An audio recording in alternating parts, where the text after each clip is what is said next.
Alors bonjour à toutes et à tous et bienvenue à cette conférence qui sera dédiée à la saga de Nami Amur, une épopée d'Heroic Fantasy sur laquelle je travaille depuis près de 20 ans maintenant. Alors pour me présenter succinctement, je m'appelle Frédéric Singlard, je suis l'auteur lotois, figeacois pour être précis, de cette série fantastique qui suit les pérégrinations d'une famille de magiciens. Alors, je vous avoue que c'est la première fois que je me retrouve devant une telle situation, devant une telle assemblée, à faire un discours sur mon univers. Nous allons donc commencer par un dicton ancestral. Un écrivain qui se livre, c'est un peu comme un canard qui se confie. Alors, malheureusement, je n'aurai pas de confit de canard à vous proposer.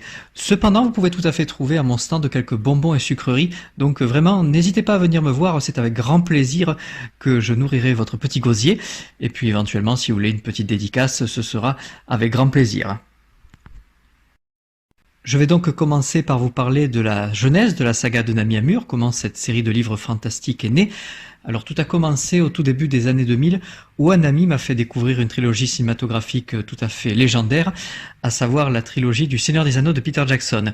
Et je dois avouer que même si à l'époque ce genre de film n'était pas du tout ma came, je baignais beaucoup plus dans les comics ou dans les films de super-héros, Marvel, DC Comics, donc Batman, Spider-Man, Superman, j'ai été tout à fait émerveillé par cet univers, par l'univers de l'Heroic Fantasy. Et c'est en découvrant ensuite les livres de Tolkien, même les livres de C.S. Lewis, qui a rédigé les chroniques de Narnia, que j'ai eu l'envie de créer mon propre univers, de créer ma propre mythologie. Et c'est vraiment peu de temps après avoir découvert cette trilogie, cet univers, que j'ai décidé de me lancer dans l'écriture de mon propre roman. Donc avec l'écriture, la rédaction d'un premier tome, un premier manuscrit d'une vingtaine de pages à peu près, rédigé donc avec des moyens très rudimentaires, c'est-à-dire sur un vieux cahier d'art plastique au style plume, ainsi que quelques illustrations que vous pouvez voir à l'écran, donc qui étaient réalisées au crayon à papier.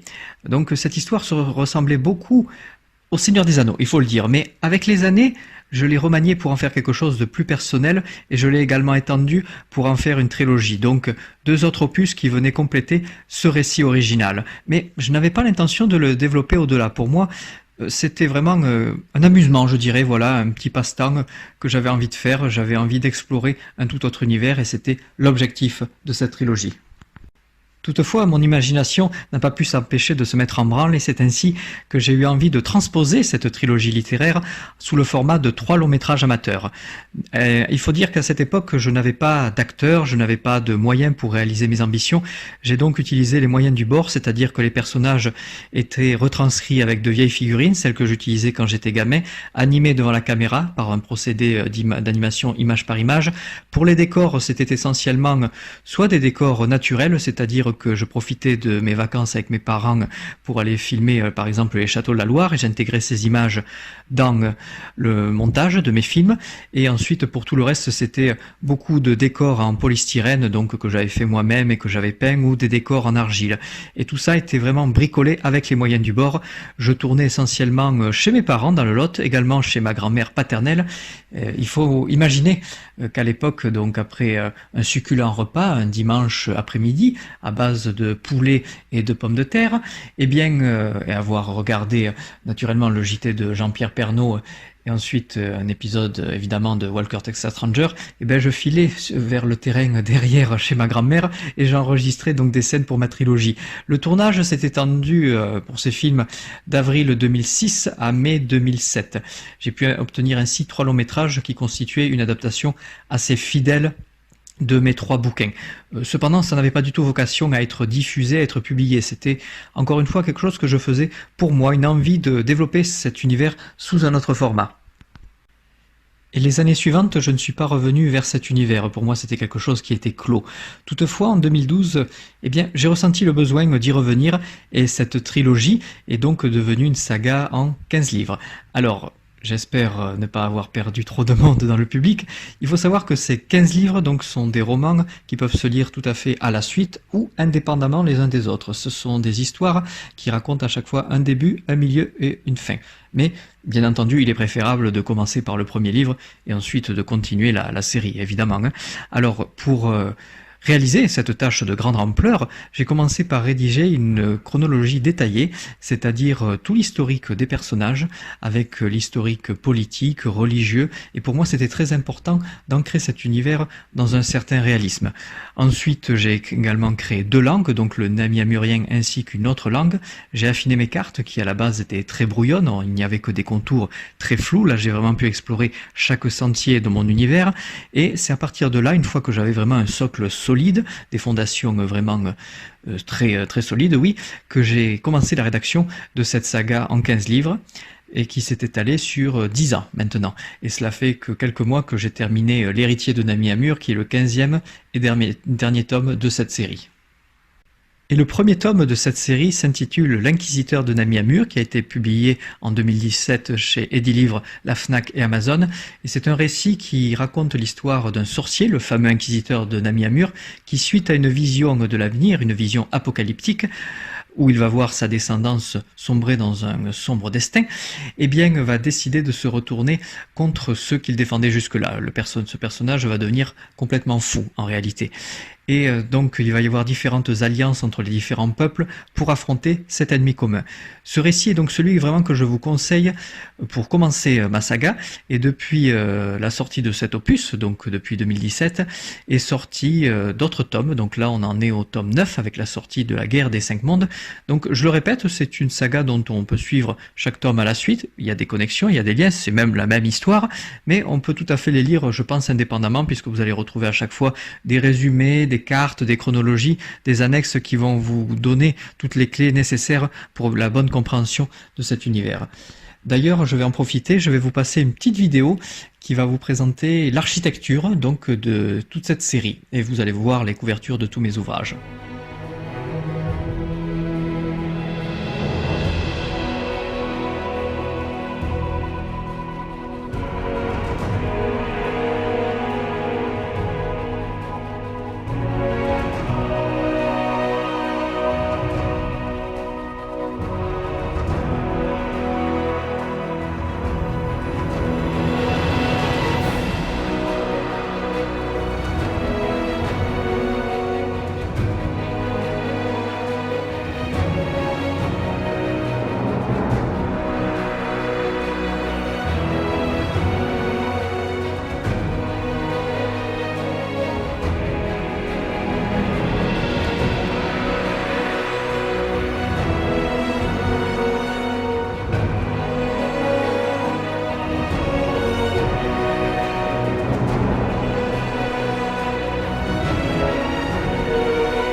Voilà donc pour ces couvertures. Alors si vous avez bien regardé, vous avez pu remarquer qu'un ouvrage donc est un peu à part entière.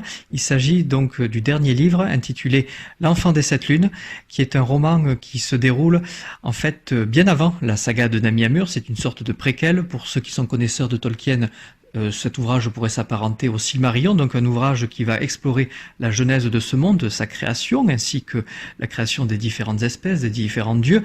Et c'est un opus, encore une fois, qui peut tout à fait se lire indépendamment du reste. Mais quand même, quand vous avez lu L'Inquisiteur de Nami Amur ainsi que les suites, ça vous donne tout à fait un autre aperçu et différentes clés pour la suite de la saga. Et maintenant que nous avons abordé donc l'univers ainsi que les différents opus qui constituent cette saga, je vais vous présenter une petite vidéo, une intervention de Julia Morarin, une amie illustratrice qui vit actuellement au Québec et qui a eu la gentillesse d'illustrer pour moi un de mes ouvrages, à savoir le tome 3 de la saga L'Arcane de Vishanti. Je lui laisse donc la parole. Bonjour tout le monde, moi c'est Julia et je suis la personne qui a illustré le 3e tome qui s'appelle L'Arcane de Vishanti de la saga Nami Amur, qui est écrite par Frédéric Sinclair, votre conférencier ici présent. Alors, moi je ne suis pas du tout une artiste professionnelle. Voilà, je suis biologiste, podcasteuse.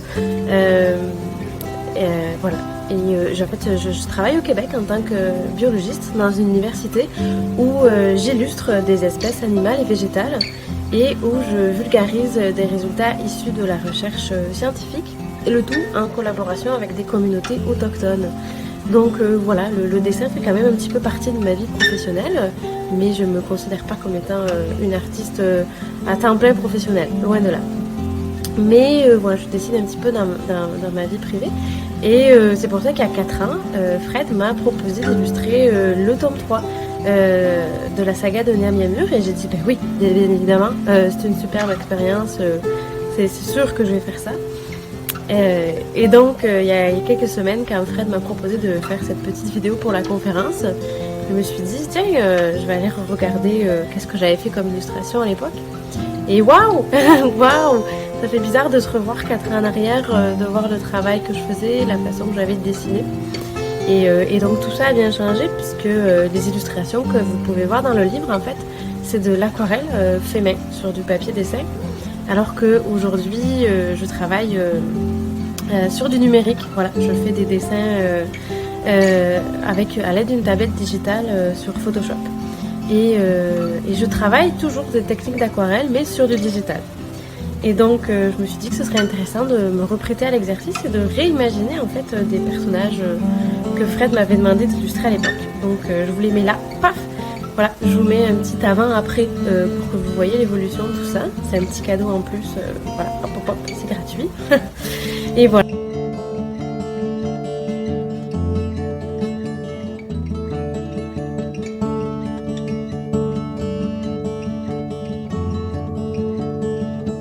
Sinon, en fait, si ça vous intéresse tout ça, je suis sur Instagram et sur TikTok. Donc, je vous mets mes comptes ici, puis en fait, je fais vivre un petit personnage que j'ai créé qui s'appelle Raven, à qui il arrive plein d'aventures. Voilà. Donc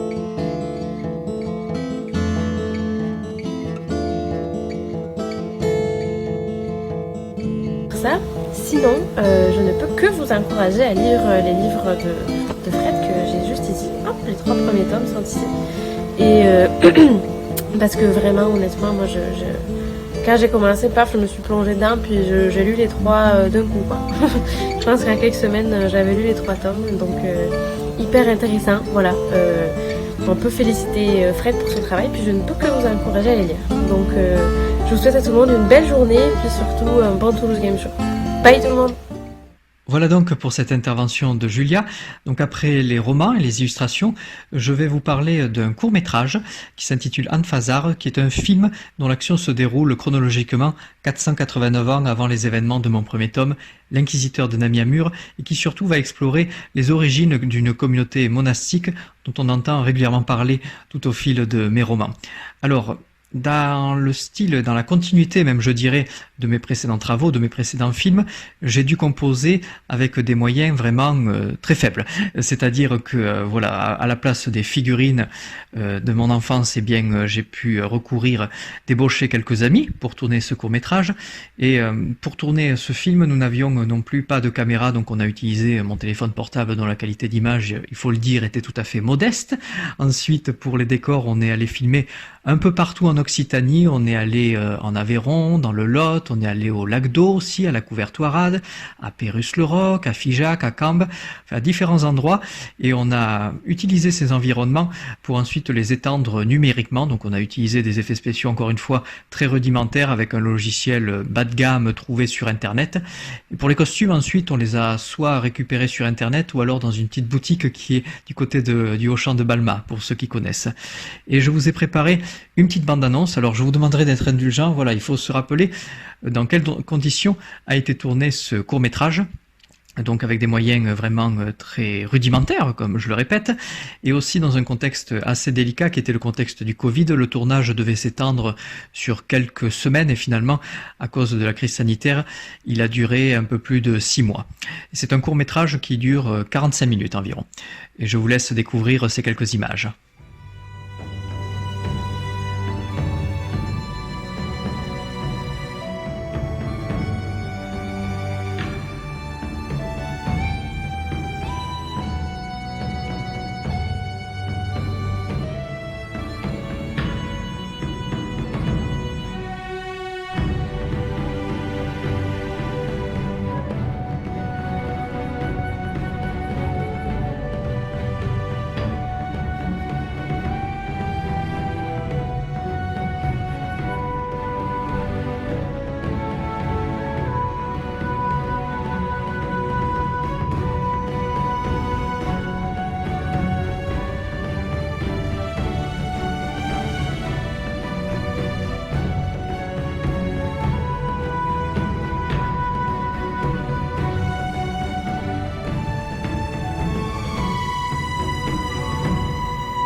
Le court-métrage Anne-Phasard est donc disponible gratuitement sur YouTube, sur ma chaîne YouTube, la saga de Nami Amur.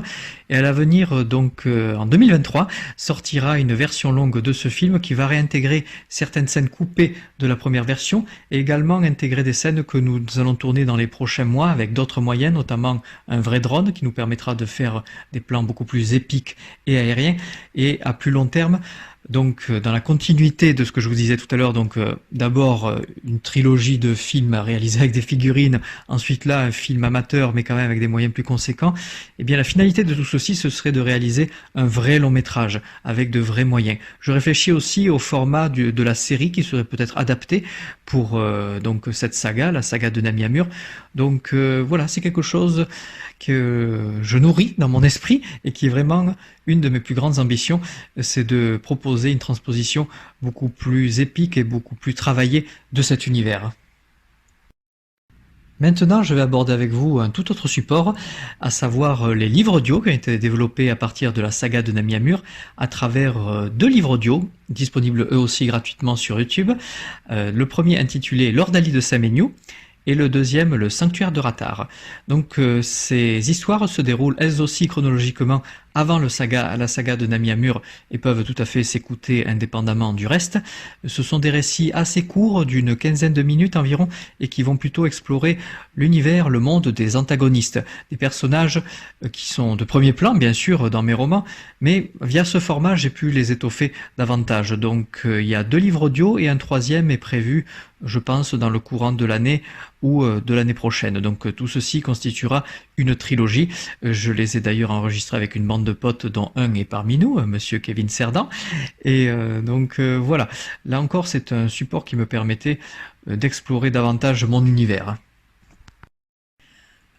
Un autre projet qui est en cours de développement, donc c'est un projet de bande dessinée, à savoir une aventure de Findila Merto, qui est un personnage central du court-métrage Anne-Phasard.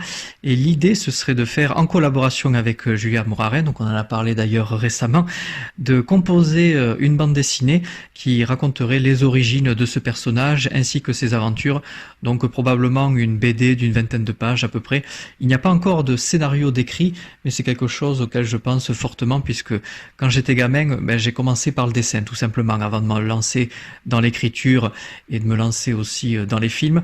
C'était un support déjà visuel qui me marquait beaucoup, que j'appréciais et ce serait pour moi un rêve de transposer l'univers de Nami Amur via ce format. Donc c'est en cours de développement. J'en ai donc terminé pour ce qui est de la saga de Nami Amur et je vais profiter de cette conférence pour vous parler de mes autres travaux à travers Dark Triangle, qui est un thriller à choix multiples dont l'intrigue se déroule dans le Hollywood des années 30 mais aussi dans le New York des années 50, donc c'est un récit qui se déroule sur une double temporalité, un thriller un peu à l'Agatha Christie si vous voulez, une histoire d'enquête où l'objectif du détective, de l'enquêteur, va être de découvrir le secret d'une pellicule 35 mm, une pellicule utilisée dans le cinéma, une pellicule de film. Et l'originalité, la particularité de ce roman, c'est donc ce concept d'interactivité, de choix multiples, où à certains stades du récit, vous pouvez choisir une orientation de l'intrigue ou une autre, ce qui amène bien évidemment à plusieurs fins. Ça a été un véritable gros travail, je dirais, pour composer ce récit, puisqu'il ne s'agissait pas d'une intrigue linéaire, et ça m'a permis également d'explorer un tout autre univers. Là, on sort complètement du registre du fantastique et de la fantasy, on est vraiment sur un monde purement réaliste. D'ailleurs, ce premier roman marche plutôt bien lors de mes salons du livre, si bien que j'ai décidé de lui consacrer une suite qui s'appelle Dark Requiem, dont le plan est actuellement rédigé, mais l'écriture en elle-même n'a pas véritablement commencé. Disons que je suis en train de peaufiner les détails de l'intrigue avant de me lancer dans la rédaction de ce roman.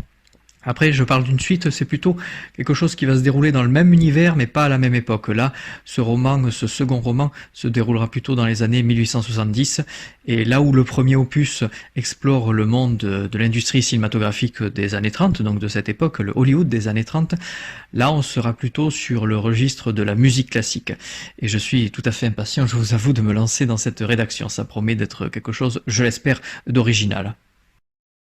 Et dans la même lignée, vous pouvez trouver sur YouTube gratuitement un livre audio à choix multiples, Berlin Crisis, dont l'action se déroule juste avant Dark Triangle. La fin de ce livre audio est le début du roman à choix multiples que je viens de vous présenter. Il s'agit d'une toute petite enquête donc du même personnage principal, du même détective, et donc à certains stades du récit également, vous allez pouvoir choisir l'orientation de l'intrigue. Parfois, ça revient en arrière. Un concept donc assez interactif et assez sympa que je compte développer dans le futur. Et maintenant, je vais vous parler aussi de mon tout dernier projet qui est en cours de réalisation. Il s'agit de la trilogie Aoki, qui est une trilogie post-apocalyptique. C'est un univers sur lequel je travaille depuis près de 10 ans maintenant. À l'origine, donc c'était un long métrage de 3h15 que j'ai réalisé il y a 8 ans maintenant et que j'ai décidé d'adapter en roman tout simplement. Alors l'écriture du premier opus est terminée, celle du deuxième vient de commencer et celle du troisième devrait suivre dans le courant de l'année, voire de l'année prochaine je pense. Ces romans cependant ne sortiront pas avant la fin de la publication de la saga de Nami Amur. Voilà, j'essaye de faire les choses petit à petit, c'est-à-dire d'abord de terminer la publication, la sortie de ma saga principale et après ces livres suivront. Donc c'est en cours, c'est en train de se faire actuellement, c'est un gros travail puisque l'univers est assez vaste, est assez énorme aussi, je travaille dessus depuis très longtemps, mais la tonalité de cette nouvelle saga sera je pense tout à fait différente de celle de la saga de Nami Amur. J'en ai donc fini pour cette présentation de mes différents romans. Pour me suivre, vous pouvez me trouver sur Facebook, YouTube ou mon site internet, la saga de Nami Amur. Il existe d'ailleurs un site qui a été réalisé par un ami, Min Tuan Tran, que je salue. Également, vous avez mon Instagram, Frédéric Singlard, donc n'hésitez pas, si vous voulez une petite dédicace ou autre, ce sera avec grand plaisir, même pour échanger un petit peu sur l'écriture ou sur d'autres sujets, ce sera avec grand plaisir que je vous répondrai. Aussi, je tenais à vous dire qu'il y a actuellement pour le TGS une offre spéciale sur mes romans, à savoir donc un roman acheté, le deuxième à moins 50%, donc à moitié prix, le roman de votre choix, et également un petit bonbon si vous voulez voilà vous faire plaisir. Donc n'hésitez pas à venir me voir. Voilà, donc je vous remercie pour votre écoute.